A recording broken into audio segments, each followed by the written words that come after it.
Hey, Shalom, I want to start with source by giving all praise to Yahweh, Bahashem, Yahushua, Bahashem, Akakwadash. Double honors to the apostles of GMS and honors to you brothers doing the work in truth or sincerity. It's just a quick one on on judgment, right? Because the Lord has basically through his blood has basically allowed us to basically fulfill would you call it, what was spoken of in Leviticus about the nation of Israel being a nation of kings and priests. That's who we really are, right? And Yahweh has allowed us to obtain that, because pursuant to Hosea 1, right, the Lord said we weren't to be, the basically said, in fact, let me get it, because I'm mincing what the scripture said.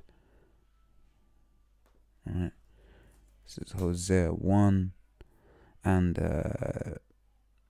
I'm gonna read from verse 8. It says, "Now when she had weaned Lo Ruhamah, she conceived and bare a son.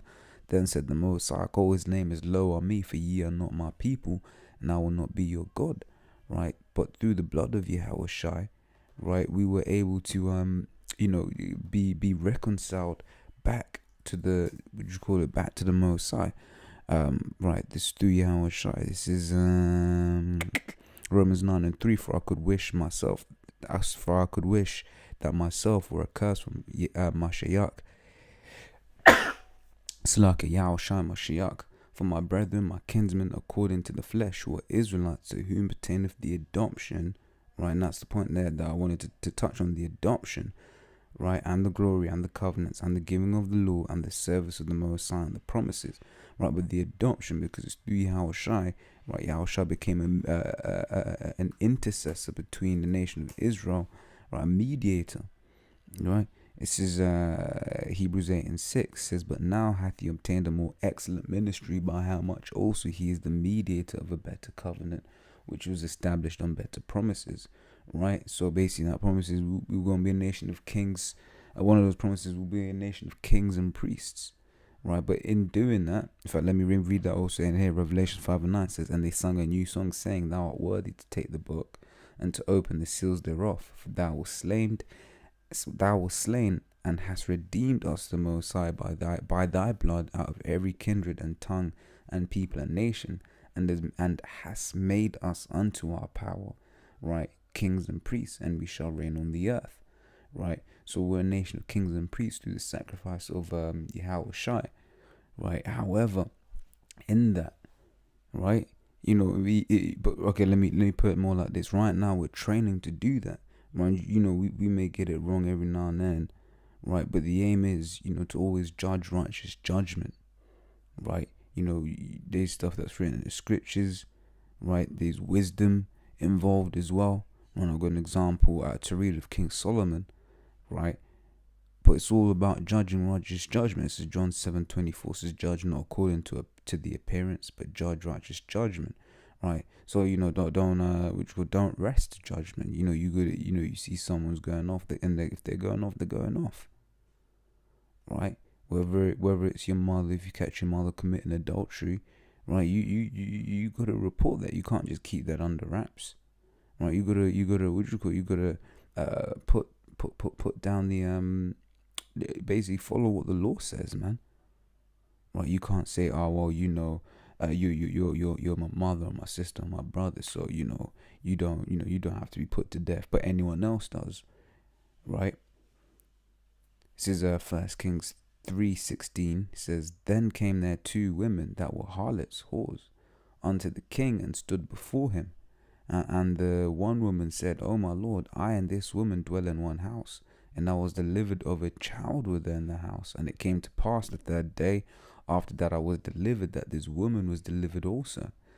And we were together. There was no stranger with us in the house, save we 2 in the house. And this woman's child died in the night, because she overlaid it.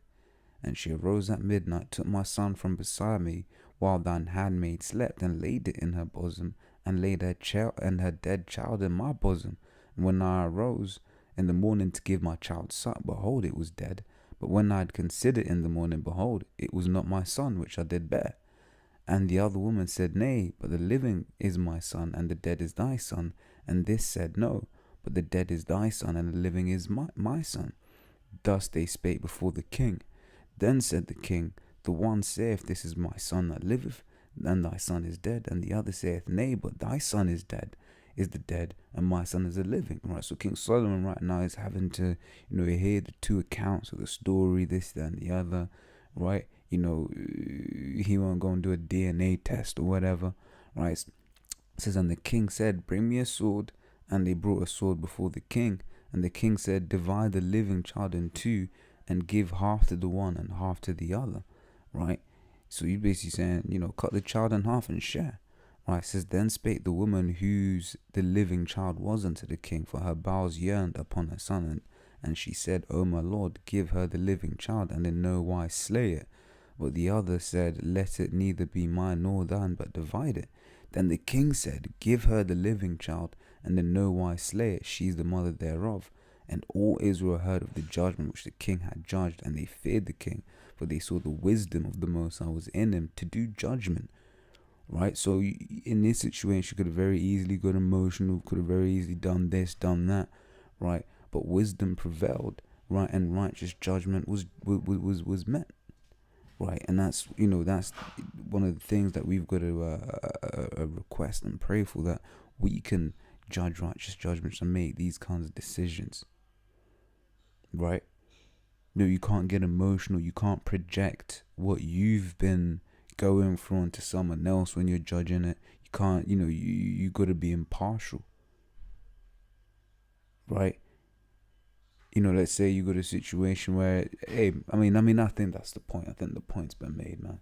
So, like I said, rather, Salaki, like the scripture says, man, judge righteous judgment.